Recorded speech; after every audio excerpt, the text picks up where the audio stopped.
এক লোক তার অনেক বন্ধুকে মুসলমান বানিয়েছে, কালিমার দাওয়াত দিয়েছে, কিন্তু তার বিজনেস পার্টনার খ্রিস্টান বন্ধুকে সে কালিমার দাওয়াত দিতে পারে নাই।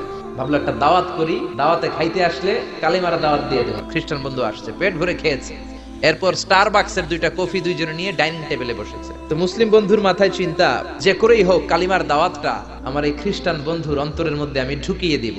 খ্রিস্টান বন্ধুকে সে জিজ্ঞেস করলো, ও আমার বন্ধু, 20 লক্ষ খ্রিস্টানকে তুমি গোল গোল করে দাঁড় করাবা, তোমার কত সময় লাগবে? খ্রিস্টান বন্ধু বলে 1 সপ্তাহ তো লাগবেই। মুসলিম বন্ধু বলল, কিপ ইন ইউর মাইন্ড, এই 20 লক্ষ খ্রিস্টান কিন্তু একই দেশের হবে না, এক একজন এক এক ভাষায় কথা বলবে, কত সময় লাগবে? খ্রিস্টান বন্ধু বলল 3 সপ্তাহ লেগে যাবে। মুসলিম বন্ধু বলল, এটা তোমার মাথায় রেখো, বিভিন্ন বয়সের লোক হবে, তোমার কত সময় লাগবে? খ্রিস্টান বন্ধুকে, তাহলে কিয়ামত পর্যন্ত আমি পারতাম না।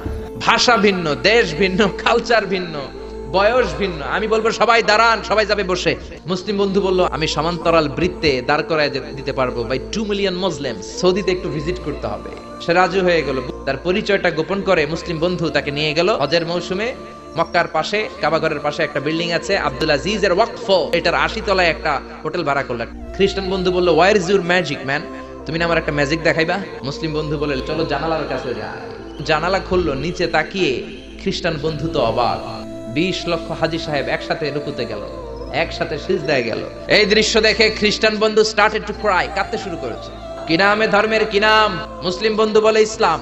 আর আমি খ্রিস্ট ধর্মে থাকতে চাই না, তোদের ধর্মে আমারে ঢুকিয়ে নে।